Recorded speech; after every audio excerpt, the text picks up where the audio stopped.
The G-Wade Podcast with Deacon Dirty. What's up, y'all? It's your boy G-Wade, hold it down. G-Wade Podcast, kicking it alongside with my man Deacon. Dirty. And we got a very special guest in the building. Now, I saw her a couple of few weeks ago here at the studio. Did not put two and two together. Mine didn't formulate properly. You know what I'm saying? And then it just kept, you know how you something keep hitting you like, no, you do know her. And then it hit me. Then it hit me. Boom. I got a praying grandmother. You know what I'm saying? You know what I'm saying? Right. And then it hit me, and I was like, I even said, I was like, I do remember you now. And then we've been communicating through Facebook and all that good stuff for a minute now. So about getting on the show, coming on the show, and here we are. Here we are. Here we are. So, Miss Tiffany, appreciate time as this. No better time than this. Come on. No better time than this. You know what I'm saying? Certainly appreciate you taking out the time. I know you're a busy woman out here in these streets, but Thank you. You know, Thank you for giving us just a little bit of yourself to our listeners. So let's back it up just a little bit, and we're not gonna hold your time because I know time is of the essence for you as well. But just to kind of give our audience a little bit of backdrop of who you are and where you're from and all that good stuff. You said you want to say something? Yeah, before we get started, I know you were talking about your headset earlier. I thought I was going to file a complaint when I saw the headset. No, you call it customer service. Yeah, customer service. That's funny. I am not in customer service. Listen, this computer, I don't know what it has going on with the audio, but I had to plug in a headset. So, you know. I'm like, I want to speak to your manager. You know what I'm saying? Yeah, I'm getting some of those, by the way. I got to. That's the Bobby Brown joint. Yeah, my prerogative. My prerogative. Right. You know, you wear those out in the street, or those just at the studio? I mean, you know, these are just inside. here. Yeah, Okay. no, these are just here. You know, I went there. The old dudes be out there. The truck drivers. And how you on the bus with that, bro? You know what I'm saying? You cool with that? You know what I'm saying? Sorry about that. Y'all can be clowning these people's headsets now. Hey, look, they work, right? They do. That's funny. All right, I digress. Let's back it up. Straight out of Jackson, Mississippi, correct? That's right. And I was confused because we were talking about an artist that you had collab with that I'm real cool with. Yeah. And I just even with that, I didn't put two and two together. I mean, my brain has just been freezing here lately, and I don't know what it is. But so we got a little bit more history than I guess I would be not willing to admit, but realize because we just couldn't interconnected in some kind of way. Possibly might be related, but we'll talk about that even off camera. You know what I'm saying? You just don't know. You never know. So yeah, let's back it up. Mississippi, Jackson, Mississippi, the crooked letter. How was life growing up in Jackson, Mississippi? What is that like? Interesting, you know, a lot of people that I cross paths with if they don't catch the accent just based on the way I handle business and I do things, I move around, they really think I'm a city girl. They don't believe that, you know, that I'm from the South, you know what I mean? Right. But growing up here in Mississippi was very interesting. I love it. You know, I love some elements of being here, and I never really saw it as the country, I would say. And I'll be honest, I've had a very great education, very well-rounded. My mother traveled a lot and, you know, and took me with her quite often and, you know, for summers and spring breaks. And I had a chance to see many places. And so I've gotten a lot of exposure, you know, very early on in my life and, you know, and saw many different, you know, places and cultures and people and communities. And so I guess that's why, you know, I've been exposed to so much. And so I just had a different experience growing up. And so I never felt like I was bottled in or that, you know, I just didn't have certain opportunities. And I've always been very creative. And I just lived in my own world, really. So I never felt like I was just here in Mississippi, and I'm an avid reader. You know what I mean? And so that was my escape. You know, from whatever was around me in my environment, in my community, in my neighborhood, in my own household. My head was in the book and I was somewhere else. So that was my passport to the world.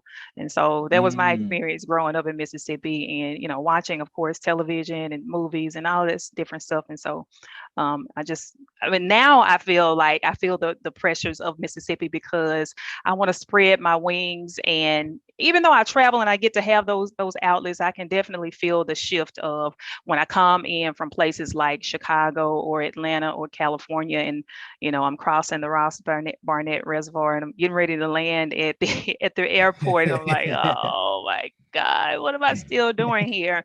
But I wanted to be able to prove that you could still live here in Mississippi and be from Jackson, Mississippi, and be great and still live here and still accomplish your dreams and not have to leave or, what they call brain drain and get your mm, degrees or, to accomplish something great that you have to actually leave the state and, and move away. So that was the task and that was the goal. And so far, so good. I've been able to do that.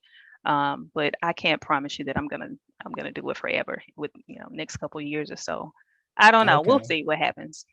Yeah, because that was actually going to be my question. Is there any pressure to move, relocate, you know, load up the Lincoln and move up out of there?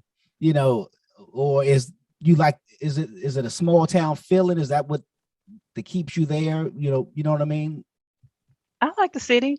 I'll be honest. I tried to when I was starting out, especially with gospel rap and with Christian hip hop.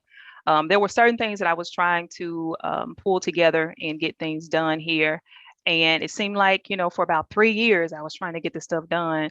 Just could not pull it off. Couldn't happen. No one could really see the vision, and I'm glad that it didn't happen here the way Mhm. that I wanted it to.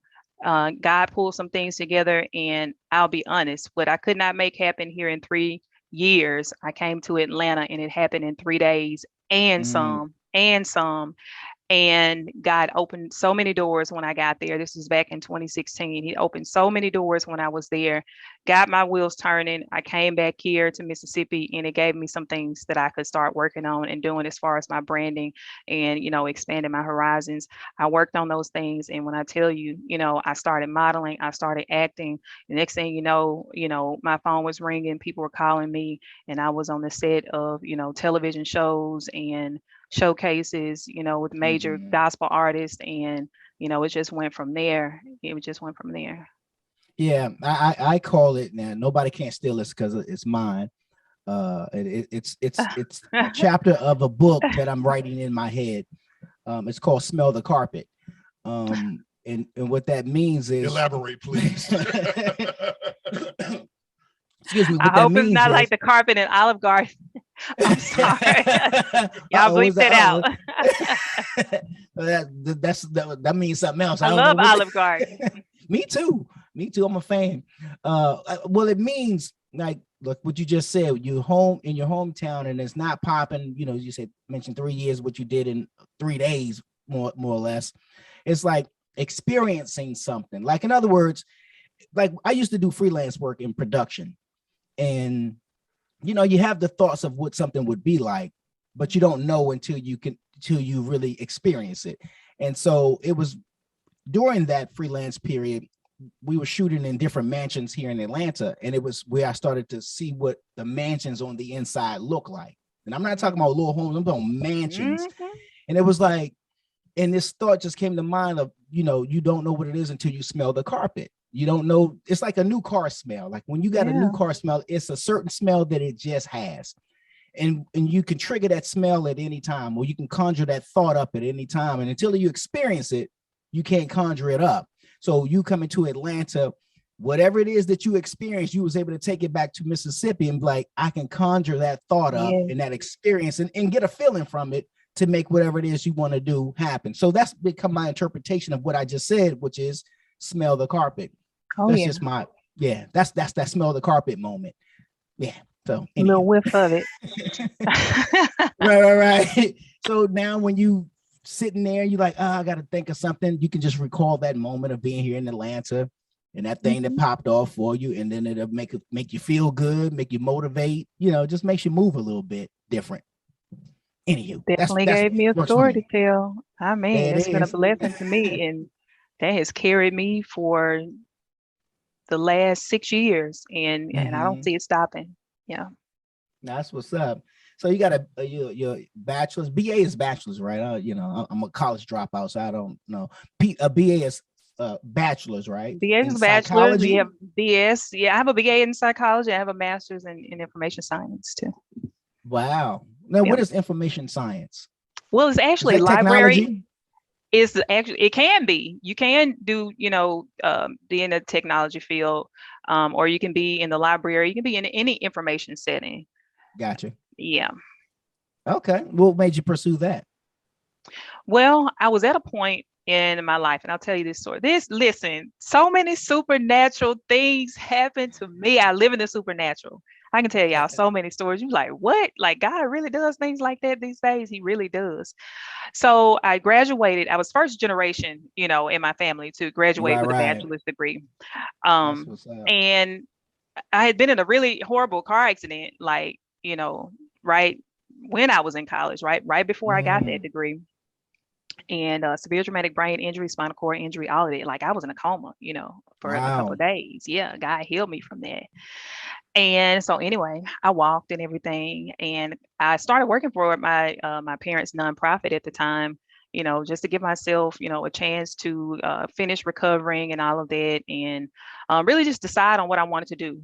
In my heart, I wanted to continue pursuing the field of psychology, and I wanted to go into counseling and everything. But honestly, there was a little fear there. I wasn't quite sure that I can handle graduate level work at the time because of the brain Gotcha. injury, and I was just stuck in my head, and then I didn't want to take Mm, out student loans and and have to pay that back, and I just wasn't sure right, that's what right. I wanted to do with my life.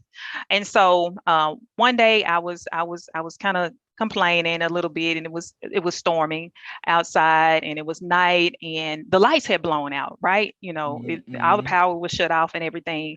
My dad had bought me some things for graduation, and you know how you just do, you keep certain things, keepsakes and everything. So I had this Right. little bear that used to sing, and I still had the vase where he had purchased some flowers. Of course, the flowers they were like real flowers, so I tossed them out. This was 5 years after my O- graduation, right?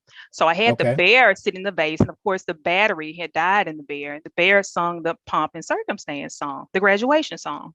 I had the Okay. bear still sitting up in the vase, so it was at the top of the vase, and his arms kind of stuck out outside of the vase, so it didn't fall down in the vase, but it was still at the top of the vase.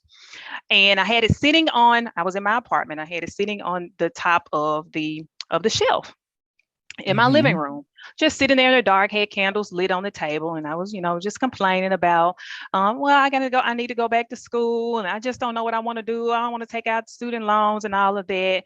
And all of a sudden, the loudest thunder you ever want to hear in your whole life, the loudest thunder clapped, and it, lightning struck as well.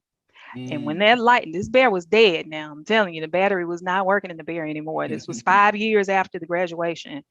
And when I tell you that thunder clapped so loud and that lightning struck, and that bear started singing, the static or the energy, the electricity from the lightning struck, and the bear started singing at that moment. And so I got Wow. quiet. I got very quiet because I was scared. It was so loud and Hmm. electrifying.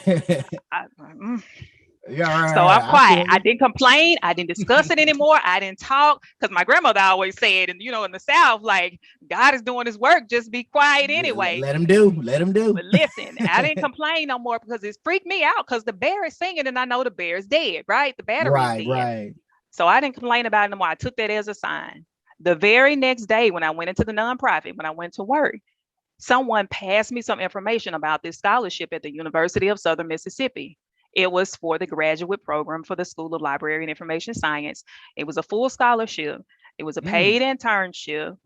And, and they had this whole setup. They gave you a laptop. It was a paid Wow. internship. It was a fully paid, tuition and all of that. They paid for all of your professional memberships and associations. They paid for you to travel to these associations and conferences and workshops and all of that. And it was a full setup, right? And Wow. so I applied for it. I got into it and I graduated with a 3.92. So I proved to myself that I could do graduate level work. I didn't have to pay a dime for my master's degree. God answered all of my prayers. And so I just walked right into it and walked right through it. So now I know, now listen, it one thunderclap. But now I'm in a situation where I could do the same for my doctoral level degree. So I'm thankful for that too. So I got to decide. I got it on my desk right here in highlights. I have to decide, got to highlight it, which program I want to do and just apply for it. So. Wow. Yeah. That's what's up. Yeah. When I find time, listen, I'm working on this album right now. Right. So you in the studio, you know what I'm saying? Yeah. I was just there for a photo shoot. I saw your video that you just posted about from your video photo shoot. Speaking of finding time, how do you find the time from being an artist, a model, an actress, a motivational speaker, an author, a radio personality? I'm running out of breath trying to say all this. You know what I'm saying? How do you find time? A television producer, host? Where's this time come from? What do you know? And a mother of three. What are you on? And send something to me so I can take some. You know what I'm saying? Oh, there she drank my water. My business. Balance. You know, not everything is going on at the same time all of the time. I remember there were times where, and especially being here in Mississippi, and I discussed this before, sometimes there's nothing going on the music scene.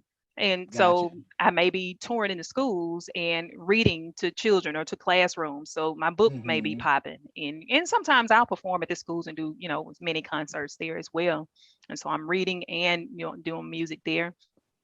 And you have some times where I'm not doing that, but then it's summertime and it's, we back outside. And so then the music is popping. And sometimes they both work together, and of course you just work in like radio and podcasts and things like that, maybe just once a week for 30 minutes. And I may be on the line, with a group of folks, and we pre-recorded, and then somebody else does the editing and all that stuff or whatever. So it's just like being on, hey, if I'm gonna be on the phone with somebody for 30 minutes, well, why can't I just do podcasts or, record my voice for 30 minutes? Like waste 30 minutes on the phone talking about nothing and or do something constructive or productive, right?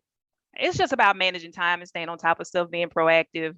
And, what do you want to do with your life? And those are all goals and things that I wanted to do, when I was a kid. And so I just do them, but I manage my time properly. I can do them all every day, I feel you. So, but where did the artist in you come from? What sparked the artist in you, the MC in you? I kind of listed your accolades here and your titles of what you do, said model, but then when I hear you, I'm like, these two things, they kind of don't, it's almost like they don't match in a sense, because, the way you spit is kind of a little hard, a little raw. But then, and again, respectfully, the way you look, that's runway, you know what I'm saying? It's like, oh, wait a minute, who, how, what is the deal here? You know what I mean? Because honestly, when G played the track, right, I'm looking at you and I'm listening to the track. I'm thinking like you said, like it don't match up. Like not like it's like a bad thing, but I'm looking at, Miss Call Center, but I'm hearing like, somebody hard. Miss Call Center, Miss Runway, but then all of a sudden she out here. I'm hearing Lotto. You know what I'm saying? She out here Remy Ma, you know what I'm saying? Remy is beautiful. Listen, Remy's voice and her face don't match. Like she get, you know what I'm saying? She's very beautiful, stylish and all of that. But when she get on that track, it's a different story. It's a different whole thing, right? My musical influences, of course, were, I grew up in 90s era music. Hip hop influences were Queen Latifah and MC Light and Salt and Pepper and the Brat. That's what's up. Missy and all of those wonderful ladies. So that's where it came from. I remember when Salt and Pepper first came out, and my cousins we were all doing the dances, and we were having a dance contest, and I guess parents just don't understand. Parents Uh, just don't understand. we were having a dance contest in my aunt's house, and I guess they didn't realize what they were doing, but they were, if you had the best dance, you're gonna win $1, right? So we dancing for them dollars. Uh-oh. Where them dollars at? Where them Now dollars? look, they dare you better not be dancing for no Yeah, you better dollars. not be dancing for no dollars. Who raised you? You know We what were dancing, but my cousins they used to stick their tongues out when they dancing. So they taught me to I'm saying? dance. Uh-oh. So I didn't realize that I was doing it. And next thing you know, my mom has this little light voice. She like, Tiffany, you better punch your tongue back in your mouth. And I'm like, I ain't gonna do it, but That's yeah. funny. I'm like, Mom, I'm just doing a dance. Yeah. Anyway, I got the dollar because I was the youngest, and Right. those were She's the like, so I days. picked up all the dollars and then, Yeah, my shift. right. That is too People don't funny. dance no more. All they do is Right. dance. Oh, that is too funny. Was it always CHH? Was it mainstream secular before? That's where the And hardcore comes if from. so, Yeah. I could see that. I could Yeah. see that. What was the style? Well, obviously it was hardcore. Gangsta. Was it under the same name or did you change names? And can we go I find that on changed YouTube? No, it's hidden away. I never put it out. Like there are some CDs, Really? Okay. that certain people have. I was We gonna see under my holler at the childhood 3-6 nickname. Mafia real quick. David Banner. You're right. Yeah, go see what David Banner. They say I sound Mhm. like his tag, that voice, David Banner, the girl You do. in him. Yeah. It was under my childhood nickname, which is Tip Tap, TIPTAP. And Okay. yeah, I get that because I used to run around in high heels. That's crazy, huh? Used to run around in high heel shoes. Get ready for to be that model, yeah. And that's what they said. That's what they Mhm. said. Said I would never have a problem being a model because I used to run around in high heel shoes and they used to make that noise, a little click clack tip tap noise. Tap. So that's why they call me that. My Here she grandmother's come. best friend. Coming to the stage. You know what I'm saying? So I You used on to the go way by to the Tip living room. Tap, aka Tip Tap. Don Queen. Don Queen. I gotta find this music. I gotta hear it. Send me something. You know what I'm saying? I'll That see what is I can too dig up. funny. Right. So at what point did you transition to what was the catalyst that caused the shift from mainstream or secular to Christian hip hop? What was the conversion just in your life? Did you grow up Christian or there was what's that word? Cataclysmic? Is that the word? Something. I'm trying to use big words here to make Cataclysmic myself. transformation. There you go. See, I Oh. knew the scholar would know. I knew. You know what I'm The reader saying? would know. So what was the thing that changed things? I've always had a relationship with God and have always considered myself to be, a Christian. I was baptized when I was 15, and that was something that I Okay. decided I want to do on my own. That car accident was what railroaded me, and led me to lay it down and to stop. And that happened when I was 20. I was in a secular rap group, and I was a passenger in the vehicle. I was actually in the vehicle with the rap group. And one of the guys was driving. I was on the back seat. We were in a Jeep. It happened on Easter Sunday of 2004. And we had left our apartment complex and went to go and pick up the CD and burn a couple copies and bring it back to the barbecue at the apartment complex so that our neighbors and everybody could listen to it. And we didn't make it back. It had just started raining and everything. Driver, who was the oldest member in the group, he was about 10 or 11 years older, maybe 12 years older than me. He was in his early 30s. Lost control of the vehicle, sent us into oncoming traffic, and the vehicle that hit our vehicle hit my door. Jeep started to flip over. When it landed back down on the street, landed back down on my side. Speakers, went up the street and all that stuff. Gas tank burst. I had gas all over me and my hair, all over my clothes.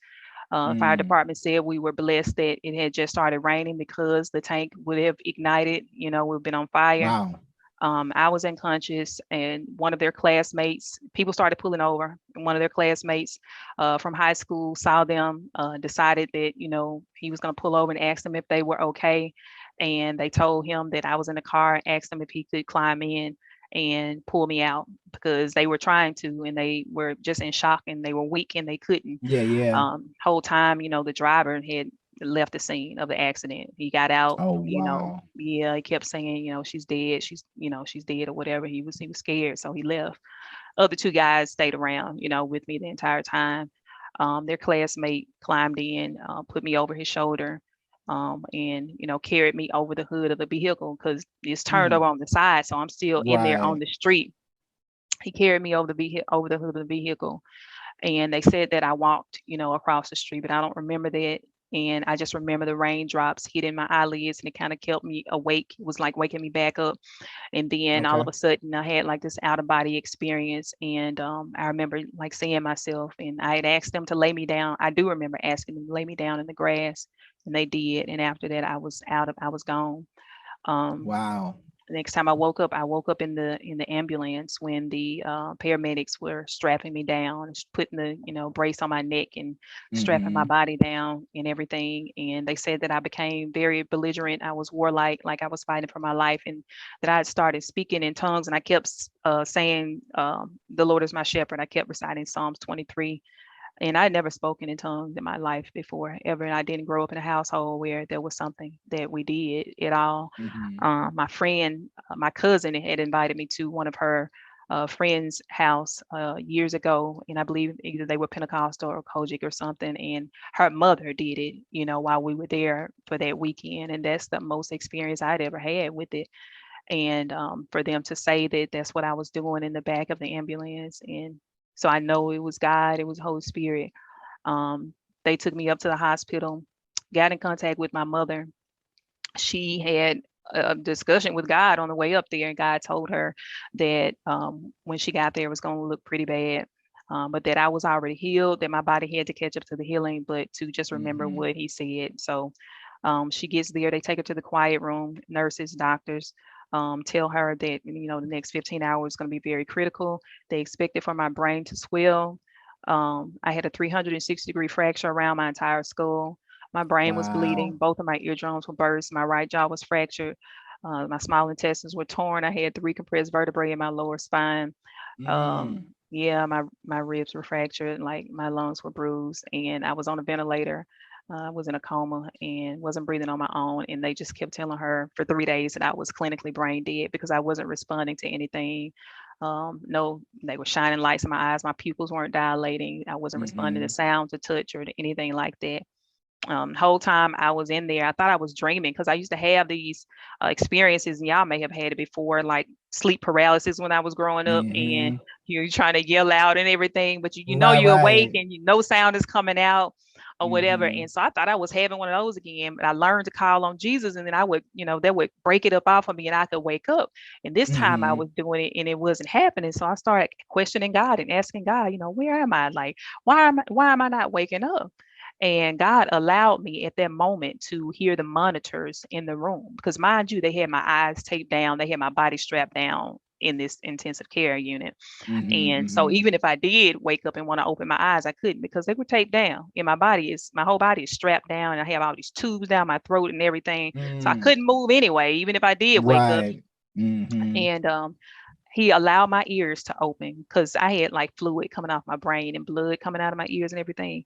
He allowed me to hear for a brief moment. And because they told her they thought I had lost hearing completely. Um, he allowed my hearing to open up for a brief moment. I heard none of what they said about the diagnosis and what I wouldn't be able to do and the limitations because these Right. people were saying I wasn't going to be able to read, I wouldn't be able to write, all of I was going to be vegetative and all of this stuff, and expected Mm. for my brain to swell and everything, and that she was going to have to take care of me for the rest of my life. And I heard those monitors and I said, sounds like I'm in a hospital. And then I said, oh, I was in an accident. I Okay. remember. And Okay. I was so sedated, I just went back out. So I just continued to pray. Every time I could become conscious, I prayed. I kept reciting Psalms 23. and and just praising God. I kept singing "Victory is Mine" until I Mm-hmm. heard my mother's voice when she came on the side of my bed on the third day, and she said, "Tiffany, this is your mother." She said, "If you can hear my voice, if you understand what I'm saying, the doctors want to take these tubes out of your throat because they had told her, pneumonia could set up and all that stuff, and they were ready to take me off life support. They asked her if she Wow. was ready to pull the plug. She came up, she put her two fingers in my right hand. She said, "If you can hear me, if you understand me, squeeze my fingers." And I heard her voice and I squeezed her fingers and she stepped back and she said, "Pull it."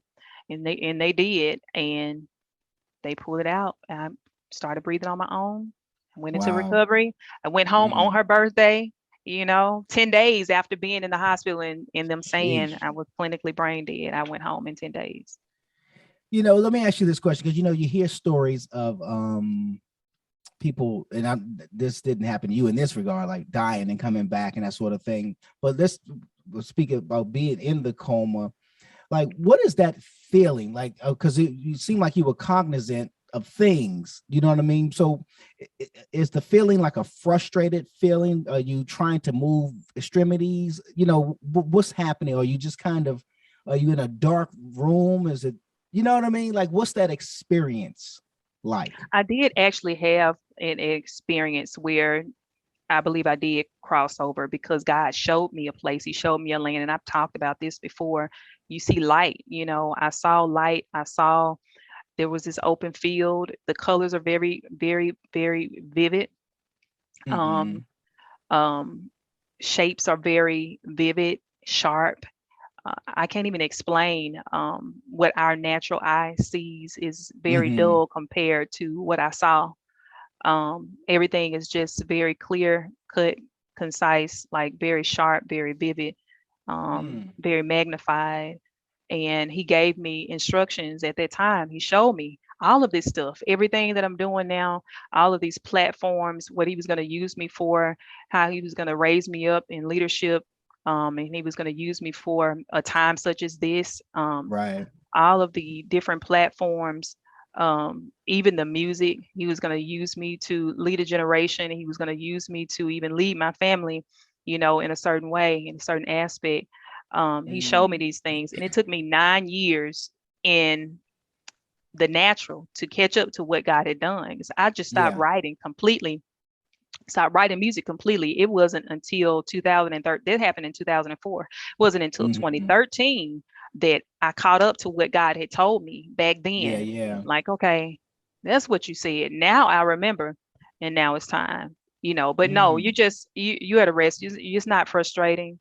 It's not a frustrating thing, or at least it wasn't for me. Yeah. But you are aware, you are alert, you can hear, you know what I mean? And you hear, I've saw even some other people who have been in comas before for years, and they can wake up and tell you. I remember there was one young lady. I think she was in a coma like in the late 90s, and even Mm-hmm. after 9/11 and everything, she woke up a couple years after that, and she was able then to communicate with her family. And they asked her about certain things, and she told them certain things, and she said, "Yeah, I remember when they blew up the towers." Now she was out that entire time. She told them about current events and everything because she can hear them Wow. discussing it, and she Yeah. remembered it. Yeah. Yeah. You watch movies, and again, it's a movie, but sometimes art does imitate life. Mhm. Um, a lot of times, uh, where you see somebody like in a coma or whatever, and they're hearing the things around them, but inside they're like, I know I'm here. I'm don't, Yeah, inside they kind of wrestling and yelling and screaming, but obviously on the outside, nothing is moving and nothing is, happening. It just seemed like it would be a frustrating thing to hear this chatter about yeah, you, yeah. and you can't respond to Can't it. You can hear respond. it, especially if they're saying something like, God, pull the plug. You Yeah, know what I mean? And you're like, no, but I'm here. I'm yeah, alive. I can hear everything that's happening. I can only imagine, because I can get under the covers, and if I pull the covers over my head, I can psych myself up in a weird way. It's a little dark, to where I start to feel claustrophobic, and I have to get myself out of it. Like, nah, I can't be. Let me stretch out, because I couldn't imagine just being tight and shut off like that where I can't move. So to be strapped down or to have the eyelids taped down and things where you can't move, it seemed like it would be a little, I guess, frustrating. You know what I mean? Yeah. I get what you mean, but that I promise you, they'll have you under so much medication. I forgot about that part. You know what I'm saying? Come on, they'll have you so drunk up in there. That cocktail is something else. I got you. Let me say this though. But see, my family, this is what my mother did. And someone had given her some instructions to play music while I was in the coma. So she played music in my room. And that was one of the keys. She played gospel music. She played some of my favorite music, things that I could recognize and that I was familiar with. She also created a collage, something visual, so that when I woke up, then I could see things that were familiar to me. Okay. Pictures of my childhood, graduations, weddings, things that I will remember, various events, family cookouts, whatever the case may be. Things that I could remember that would help me to jog my memory so that when I woke up, and then she would ask me, who is this? What were you doing here? And I would tell her. And then once I told her everything, she was like, hey, she's gonna be just fine. Everything is all good. Everything is gonna be fine. And so I say all that to say, whenever I saw on Facebook, y'all can, hey, fact check me. But I'm gonna post this on my page. If I'm lying, I'm flying. And I think I'm still sitting down in this chair. People who I've seen post on Facebook that they had a family member or a relative who have been in a car accident and or have even maybe not a car accident, but they were in a coma at the time. I know a young man who went into like a diabetic coma in Peoria, Illinois a couple of months ago, and his mom posted it in a Facebook group that we are in. She lives in Mississippi. She had sent him up to be with his sister or one of her relatives in Illinois. He was in a coma.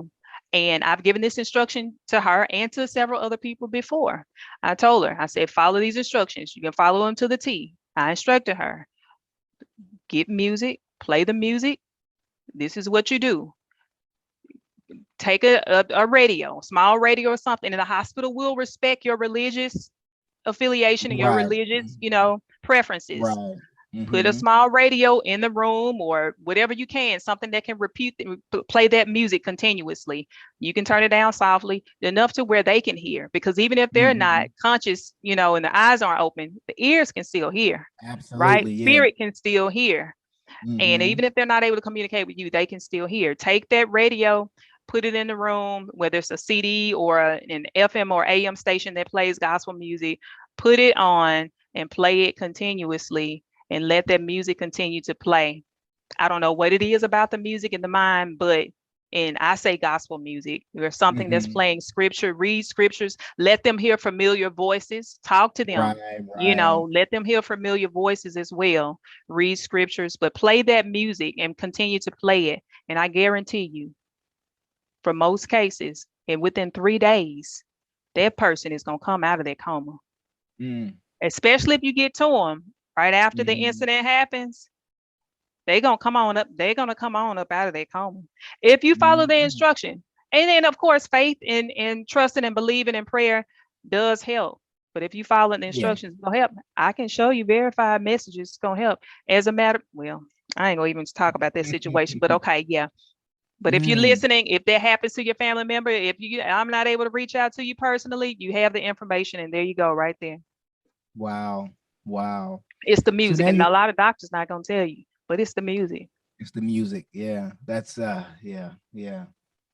proven studies that it has helped a lot of people tremendously. Oh, absolutely. I would agree with that 100%. Music is something about music. It's something about even like the song, something about the name Jesus, something about when you just hearing it, it does something to you. It really does. If you think on it long enough, it'll do something to you. You know what I'm saying?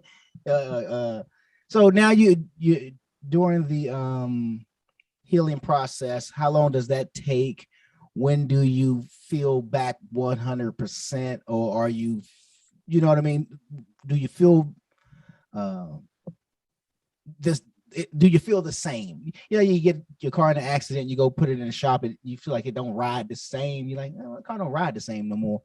Do you feel the same, or is it a little bit different? You're different, especially after a brain injury. Like, yeah, you are different. I knew that things had changed for me because Okay. I had before the end, I had a photographic memory, and I could remember certain things, and I didn't have to have like a list when I go into the store and purchase certain things. Like, I knew what I was going for, and I would get it when I regained my independence, and I would go out to shop, and I started back driving on my own and everything. Because Mhm. remind you, like I said, I had my own apartment before that happened. When I got out of the hospital, I didn't go back straight back to my own apartment. I had this back brace, and I had to have like a little seat and chair to sit it in the tub because I had the spinal cord injury, so I could not Yeah. sit down in the tub. I had the head Mhm. injury, so I couldn't have a hot shower with all that steam because I would get, if I could get dizzy, then I could fall, Right, right. and if I Mhm. fell, this maybe More re-injuring my injury. back and being paralyzed or hitting my head. And so I had to have that seat, in the shower or whatever. And I had to have my mom's assistance with that. You know what I mean? And so I had to go back home with her, for probably 6 to 8 weeks over the summer. And I had to Mhm. sit out from school, like I missed my final exams. That was like at the end of the semester, like at the end of April or whatever. And so I had to miss my final exams and everything and postpone that and make those up at the beginning of the next semester. Mhm. But I did notice that things were a little different from me. I still, even though I remember things from the pictures that she showed me, Right. there was other things that it's like, God had to rewire the way I did things. I just had to switch it up a little bit. I had to, Right. remind myself to remember certain things. And so I would have to make little notes here and there. What would take me 15 minutes normally, if I go shopping, would maybe take an hour because then I had to, like go and find certain things and go down the aisle and really look for stuff that normally I would know where it was.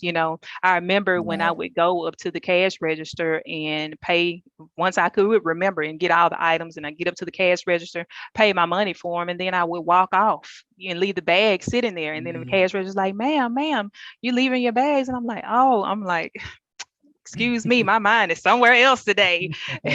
Then I get the bags. And so um all the time now when I'm in the store, I go back to the store the next time and I'm collecting the items. I did that about 3 or 4 times.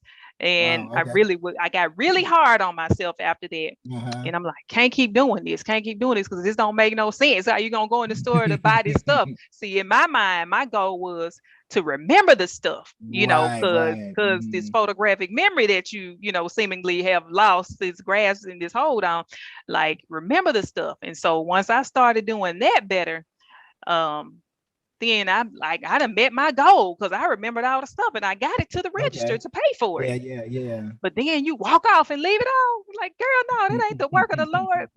And so then I'm really hard on myself about leaving it. And so the whole time, then when I'm shopping or whatever, I'm like, get the bags, get the bags, get the bags. So the whole time I'm in the store in my head, get the bags, get the Gotcha. bag. So finally I caught on and got them like, okay, boom, boom, boom. And anyway, but I'm better for it though. I feel like it made Mhm. me sharper. Yeah. It made me sharper because not only did I have to think, but I was overthinking. So I'm always 10 steps ahead of everything now because not Gotcha. only am I thinking about that, I'm thinking about what I got to do after that, what I got to do after that. Mhm. So people always ask me, Tiffany, how do you get it all done? You know, not only am I proactive, but I'm always so yeah, I'll be in another place because I got to thinking. Yeah.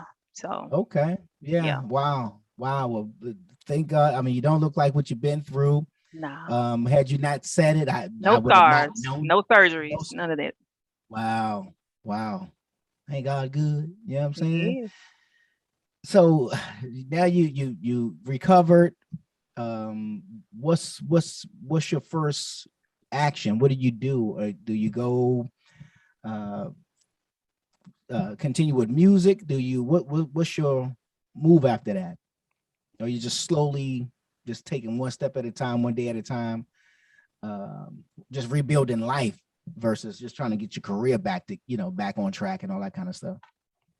I went back to school because that's what was snatched from me.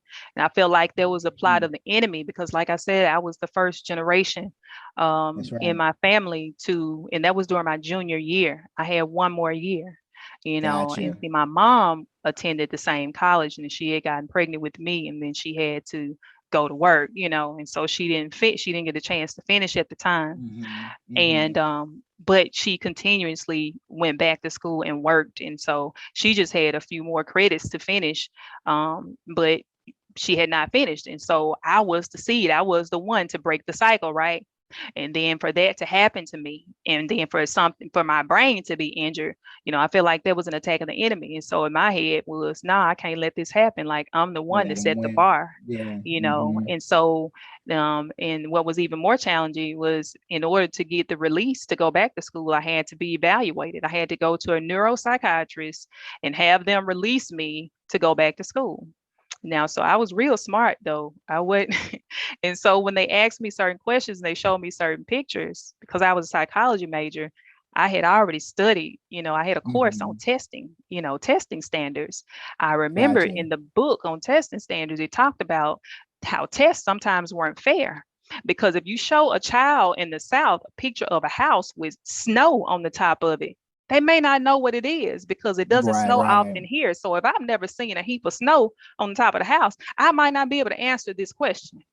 So Mm, is the standardized test fair to a child in the South? If you show it to a child in New York, they'll tell you what it is. Because yeah, I know what yeah, snow on top of the roof looks like because it snows here yeah, all the yeah. time. Right. Hmm. So I remembered that. And so when they showed me certain things, I was answering them boom, boom, boom, boom, boom. When it came to certain stuff that I didn't recognize, and I knew, I'm like, I know I'm supposed to know what this is, but I don't know what this is. And I just tell them, I remember, my stuff from testing standards. I'll say, hey, I didn't know what this was before the car accident.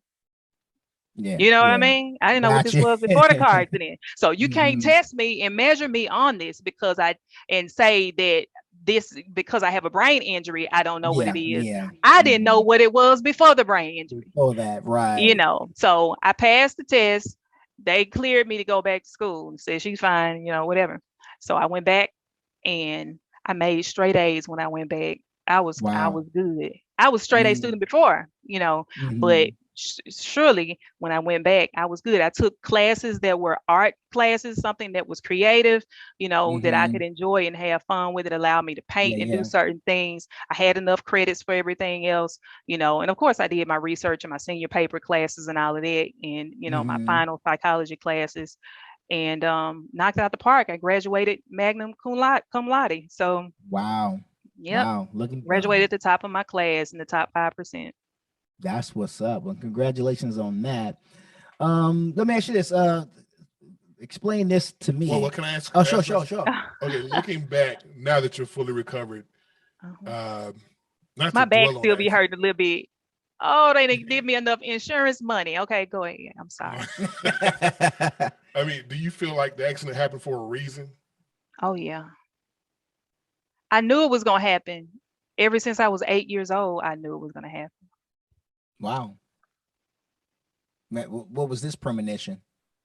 So I was sitting on the floor at my grandmother's house and I was watching this HBO special, and it was about a guy who was very athletic, and he was like, star athlete in school, and he was an outdoorsman, and he was diving in this lake.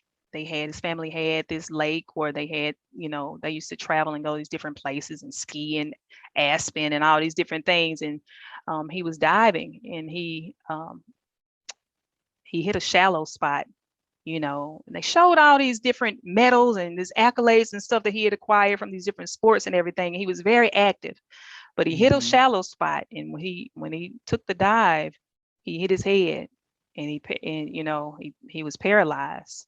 And Realize, yeah. so he was like quadriplegic, and he couldn't speak, and he lost his speech. He couldn't move. And so they showed him in this wheelchair, and he was just sitting there. But the special was about this technology that they were developing at this time that would allow him to communicate. And so the computer could type what he was thinking, so Wow. he could Okay. speak to them. Mm-hmm. And I Yeah. remember sitting there And I had so much compassion for this man. He was a white guy.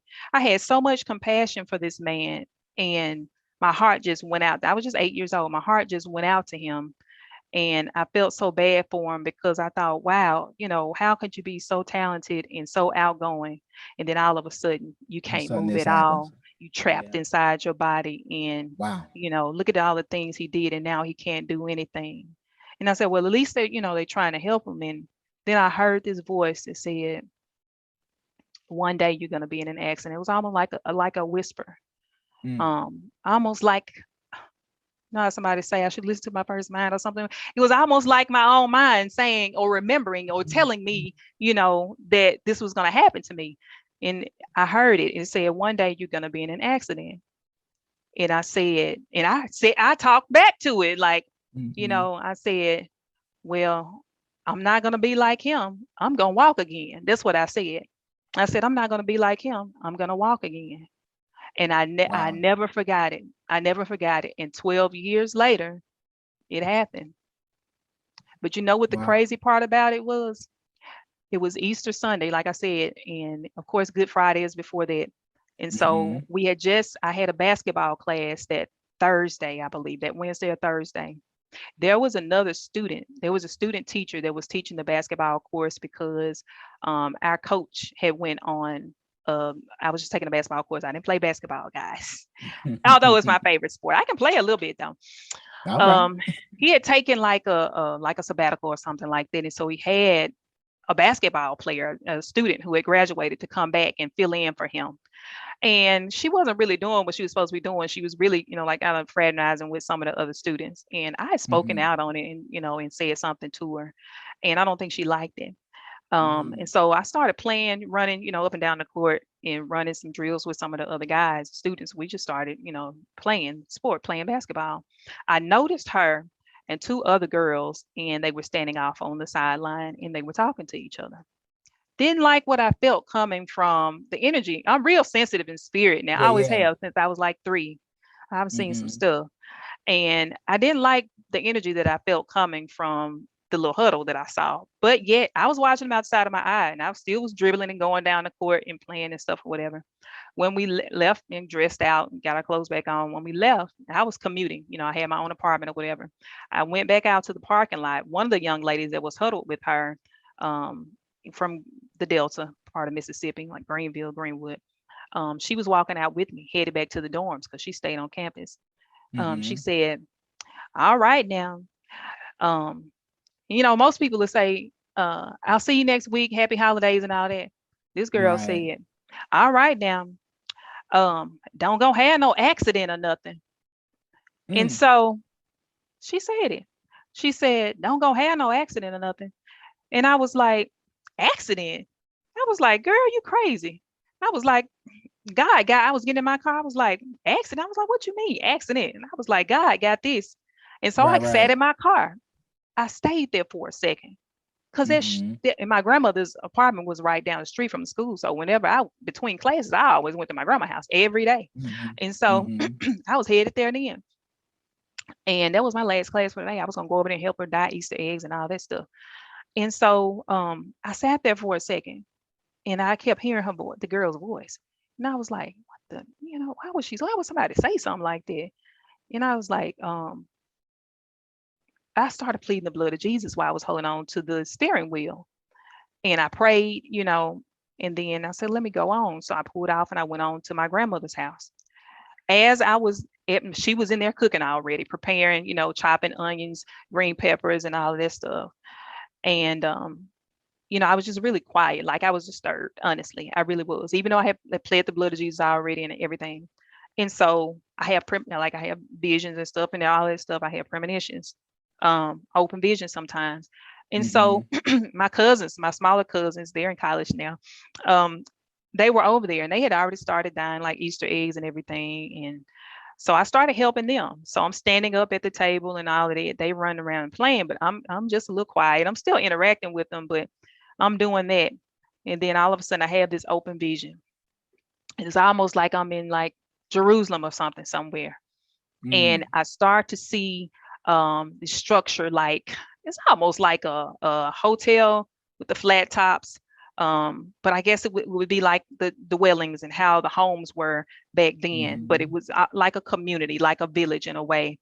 And I can see the lanterns on the doors and torches lit like on the sides of the doorposts and everything.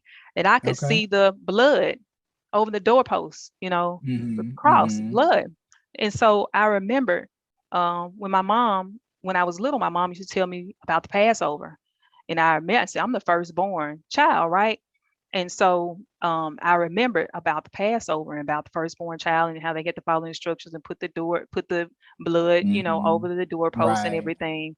And that's what I saw. That's what I saw in my vision. And so then when I saw that, I asked God, I said, Lord, if I had lived back then, I said, would you have spared my life? And he said, yes, I would have. And so because God had told me he would have spared my life then, I took it as if I'm covered now then, because I'm the firstborn child. And so when he told me that, he cut her voice off from my memory. I couldn't hear her say that anymore, and I didn't feel the fear that I had felt when she said that. Gotcha, it's like he totally cleared and covered it and took all of that away. And all I could hear was him say, yes, I would have. At that time, my auntie, my grandmother's sister, had just passed, and her son, my cousin, which is my grandmother's nephew, was staying with her. He was on this spiritual, journey at the time because his mom had just passed and they were very close. He was in the back talking to some of my cousins and my auntie. And I went back there. They were having this spiritual conversation about, when you go in certain people's houses and different smells and, different, encounters that you can have and being careful about that. So I went back there and I talked to them. I told them what the girl had just said to me. And, they told me, you better plead the blood of Jesus and stuff. And I said, I already did. I said, I did. When I was in the car, I said, I did. And, and they did, as well. And they we prayed and everything. And like I said, I was fine. And so nothing happened to me that day. Good Friday came, nothing happened to me that day. Saturday came, nothing happened to me that day. And on Sunday, that's when the accident happened. It was Resurrection Sunday, and the blood of Jesus. Come on. God covered me. Come on. The firstborn child. Come on. 3 days later, he rose and she rose too. He rose in her. Absolutely. Wow. Story. Yeah, it's amazing. Like you said, we back at 8 years old and certain things, how fast forward or years later, that comes into play in some kind of way. Some things you can some things stick with you and you always just remember it stays on repeat, or every so often it'll just come back to remind you as a, I don't know, as a affirmation or confirmation or some kind of Asian that will a lituation, you know what I'm saying? That will keep you, cognizant of a thing.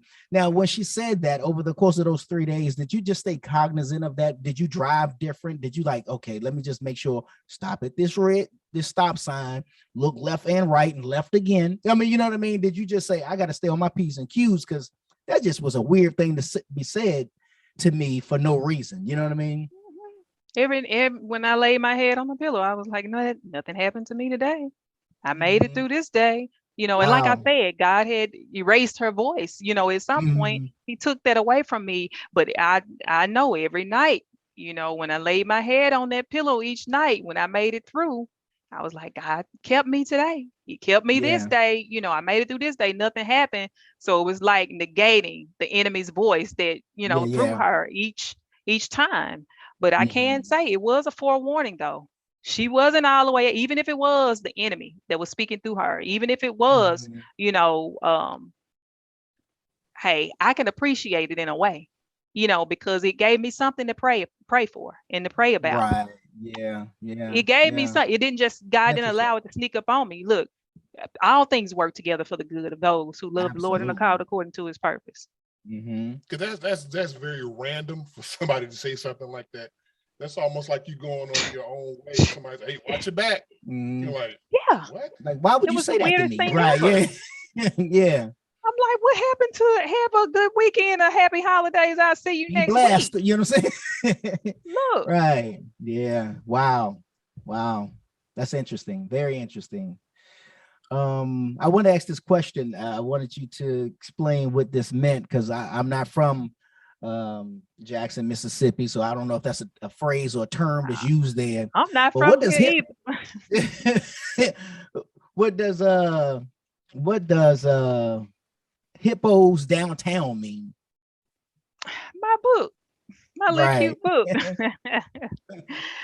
Okay, so the Jackson Zoo, the Jackson Zoological Park, which is located in the heart of downtown Jackson off of West Capitol Street. I've always, this is the only zoo that Jackson has had since I was a little girl. And over time, of course, the city has declined, the economy has declined here in the city, and we have experienced, some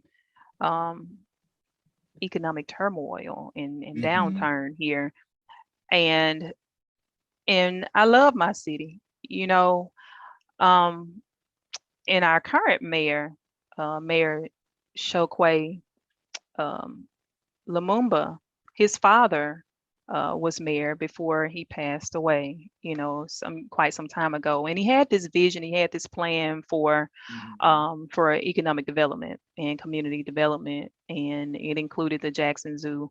And he wanted, constituents and community members to be creative and to utilize things of their own and to contribute to the city. And so I thought, well, how can I help to contribute to our mayor's plan and help make Jackson better and help to contribute to the economy and help turn things around for the city of Jackson? Something, a small contribution, but it could turn into something big, over time. And so I decided that, because I love the zoo so much and we used to go so much, that and I always wanted to be a children's book author, that I would write a book and I would dedicate it to the zoo, and I would take a portion of the sales proceeds and I would donate it to the zoo, and they could use it for the zoo fund, and they could use it for whatever the zoo needs. And so I created a partnership with the zoo, and that's exactly what I did. And so whatever events they have going, I go in, I do book signings, I make appearances there.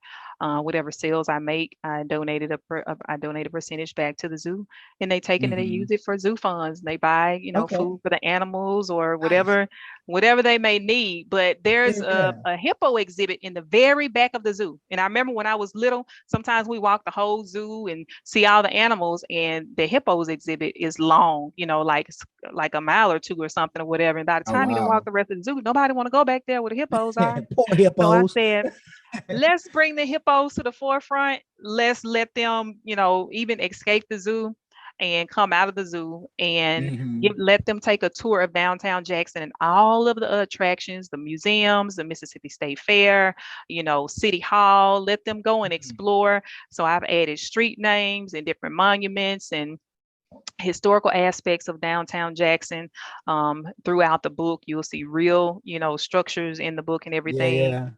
Hippos come out and tour, and then they end up going back to the zoo to encourage people. So when I go and read at schools, children, teachers, everybody's excited because they're seeing real, actual places. If they haven't been, then they want to go. If they have been, then they loving it because it's something they're familiar with, and it makes them want to go back again. And especially go and see the hippo exhibit. So that was the purpose behind it. Gotcha. Well, that's awesome. Yeah. I was like, wait a minute, hippos downtown. Does that what does it Hypocrite mean? downtown. It's provocative. You know what I'm saying? Is that a restaurant? Right. It needs to be. Yeah, that might be your next venture. Hippos downtown. It's gonna be a series though. It could be. It's gonna be a series. So they're gonna go up the Blues Trail and head up to Memphis next. Nice. Yeah. That is what's up. So 100,000 awards that you've been receiving over these years. Am I, did I miss any? You know what I'm saying? Was that too little? You know what I'm saying? Grammy nods. I stopped counting.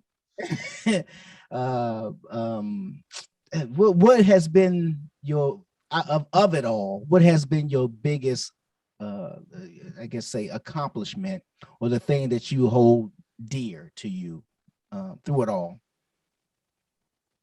Awards, you mean? What My awards, biggest. just whatever that, I'm using awards as the base, but it could have been anything that you say, this has been my biggest accomplishment or the thing that, that I just hold dearly. Mm,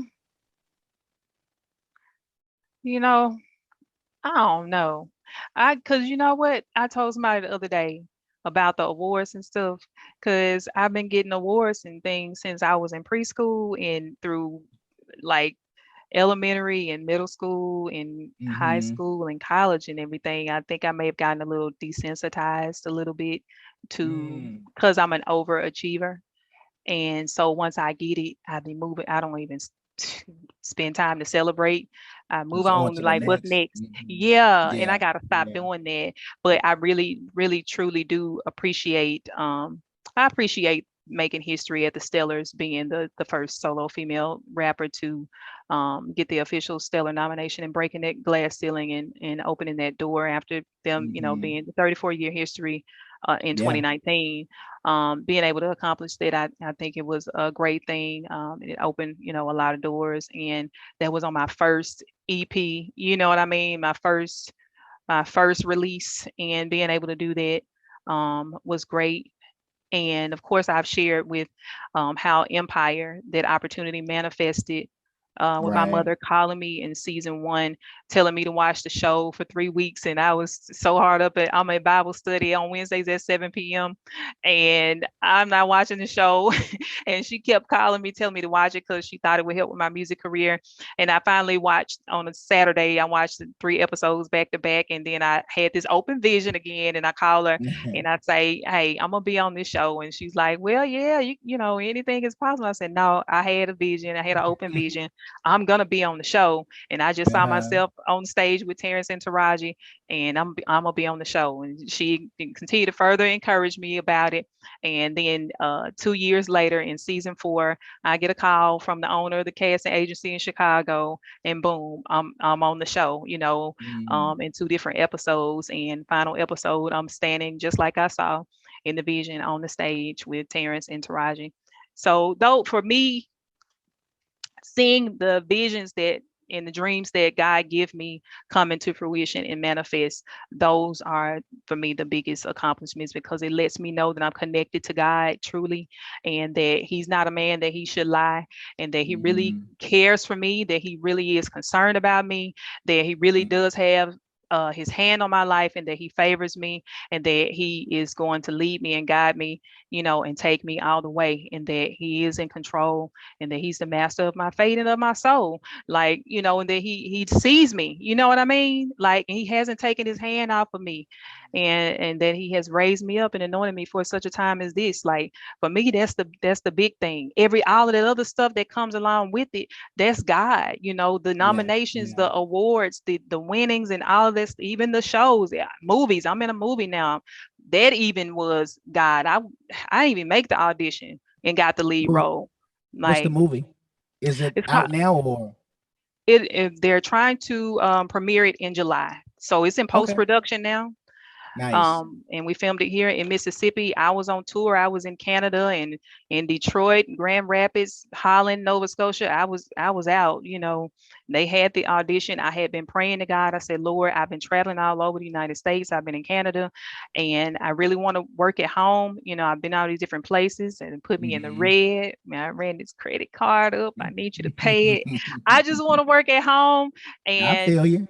yeah, and they had the auditions while I was on tour. And then next thing you Mm. know, I said, "Well, what's for me is for me." I said, I guess I missed it. And when I got home, I got a text message, and that flyer was sitting in my text and said they casted all the roles except for the lead actress. I was like, "What?" And they said, "Yeah, well, reach out to them." And I told them about you, and you call them and tell them to send you. They're gonna send you the script, and you see if there's something that you're interested in. Send it to me. And I said, "Why these people write about my life? Why it seemed like they wrote about me? This is like Wow. I don't have to act. I may just have to be me." Yeah, right. And called, and they sent the script to me, and I read through it and everything. And like I said, and I said, Lord, what's for me is for me. I said, just let your presence be known when I go over there to the studio. And when I got there, I showed up. Lady started telling me about it. I started telling her about it because I done read through it 3 times. So she was Mhm. impressed. And we got there. I thought we were going to do a table read. All the other cast members who had auditioned, they came and we all sat at the table. She started passing the official scripts out and stuff and introducing people, telling their names and the characters they were going to play. Mhm. And when she passed me the script, I mean, yeah, when she passed the script to me, she just said Tiffany, and she's gonna be our lead actress. She's gonna play Tamar. And I was Wow. like, I have an audition. I ain't say that out loud, but Yeah, um, right. when we left, this is how I know God heard me and she hears from God. She told me when we got ready to leave, and me and her was just still standing there at the door. She said, I hear from God. And this lady told me that. And I had just prayed to God before I got there in the car. She said, I hear from God. And she said, when you walk through the door, because it was just me and her there when I first got there. Okay. She said, Mhm. I hear from God. She said, when you walk through the door, God told me. She said, when I seen you, she said, when I saw you, she said, God told me you were the lead actress. She said, that's why I didn't have you to audition because he had Right. already spoke Wow. to me. Wow. So I got a chance to work at home and I finally got a lead role, speaking role, and all of Mhm. what I had asked for. And it's in post production. It's called Shield, by His Okay. Grace. It's a faith-based movie. Young lady wants Mhm. to desires a godly man in her life, a husband, and she has some trials there because this one knucklehead, she thought he was the one because he in ministry and he upped and Mhm. he Right. gone. Right. She like, what happened with Right. that? Then this other Right. guy, Right. he got some background on him. Mm. Mm-mm-mm. But he like, hey, I think you my wife. And she was like, what? You just looked at me, and how you gonna tell me something like this? But she give him a chance. Y'all gotta watch the Mhm. trailer. It's on YouTube. Oh, is it? Oh, oh, what? I'm gonna have to pull that up. Yeah, yeah. I'll send it I'm gonna to have to you. watch I that. think, Oh, yeah, yeah, do that, please. That's okay. what's up. Oh, don't forget about the resolution that that you have. Oh, did I say that right? Resolutions, yeah, that you Yeah. received in Mississippi, right? Oh Is that yes, right? yeah, Is the yeah. resolution the same as a proclamation? Is that the same? It is. They are. It's the same. Okay, Mhm. yeah. For your work and contributions in the industry, the gospel industry, I guess they saw it fit in Mississippi and Jackson to. Mhm. Does that mean you have a day? Is that how that works? They ain't gave me no day. No, I'm just playing. No. Uh, It's Tiffany Day. You know what Hey, I'm saying? hey, look, G Wade in WadeWork Studio in Atlanta, Georgia, just said. So if Right, y'all right. listening out there in Jackson, Mississippi, that y'all need to declare and make a Miss Tiffany Day in Jackson, Mhm. Mississippi. I'm waiting for it. Now, if Right. y'all don't do it by 2022, I know by 2023 we gonna have one. There it is. Yes, On I received two proclamations, two resolutions from the city of Mhm. Jackson for my contributions Nice. to the city and to the industry and gospel music and all that good stuff. I appreciate it. So I feel doubly honored because different city councilmen did that. That's what's up. And congrats on that. Do you at any time, and I'm not going to hold you much longer, do you at any time feel like and this is no shot at Jackson, Mississippi, Mm. right? Do you at any Enough time shots feel though. like, somebody like, I mean, no disrespect, what I'm saying? Hey, They about to say the most disrespectful. they got Too many prime time shots now. going on around here. Oh yeah, prime time. He's probably on campus somewhere. Oh, yeah. Yeah. Didn't he have like a surgery, had a couple of Yeah, toes I removed or something saw like that. that? Yeah. Yeah. Do you at any time feel like the big fish in a little pond? Sometimes, yeah. Look, but Feel like I need to get out, sometimes they make you feel little. bring you back, bring you back to They reality. won't let you feel big. You better go take that trash out. Nobody. I don't mind carrying my own bags, darling. Right. That's funny. That's funny. So what's next? What's next for you? I think you should run for mayor next. Yeah, you switched it back. Go You back, like do it the again. fifth person to say that. Oh, really? For mayor? People have told me, listen, I'll tell you now, y'all can look him up. Civil rights activists and advocates, Pastor John Perkins has told me that I should go into politics. He told me that. Now he has served as counsel to 5 presidents. And he saw it years ago. He said you should become a politician. He really did. He said that. He said that. He said, that'll help you with your music and everything and help you with your platform. He said, I really think you should become a politician. I've thought about it before. I really think I have what it takes to do it. But I believe in having, a foundation of knowledge about certain things. I need to know a little bit more about, the governmental the things of government before I step out into something like that, because I want to do justice, by the people. Absolutely. I don't want to run just for the title and to say I'm running something and all of that. I need to know more about government and how things work, and I don't want to get in there and figure it out. You know what I mean? Mm-hmm. But then sometimes that freshness of what they do. You're right. Of not knowing. You're right. All the aspects makes you a little bit more naive, which makes you more bolder to do it. Like, well, why can't we do it? I mean, yeah, well, we usually do it this way. Yeah, I understand that, but we should be able to do it this way too. I don't understand. I don't know. I'm spitballing now. We'll see. We're gonna look up in 2023, like, you know what? The new mayor. I may just be the first woman, to do it, huh? There it is. Have not had a female. Say it again. So Keisha did it here. So. Yeah, you're right. Keisha did it here. Yeah, you could do it. But she wasn't the first one. She wasn't the first one. Yeah. Okay. No, that's what's up. Well, Miss Tiffany, it's certainly been a pleasure. Like I said, we've real quick, forgot you on a web series on Hulu, the first. Oh yeah. Yeah, they discontinued the first. I saw, and I was like, okay, there's one season, but I haven't watched it yet. I said, let me go watch it so I could. And I was going to watch it before we sat down, but I didn't get a chance to, so I can just, be able to say something about it. But what was that about? That was there. I think the workplace was set in Mars, like in 2040 or something like that. That was so many years ago. I don't even recall, but I know it was like we were set on Mars in the future, 20 something years from now. I didn't get too much into the show. I just, got called on the set a couple times, and I went down to New Orleans and did it. Yeah. So Queen Sugar and Empire, NCIS New Orleans, and Hulu. I mean, the first. Keep your phone line open because you might get a call from Atlanta. I'm just saying. I'm waiting. You never know. You know what I'm saying?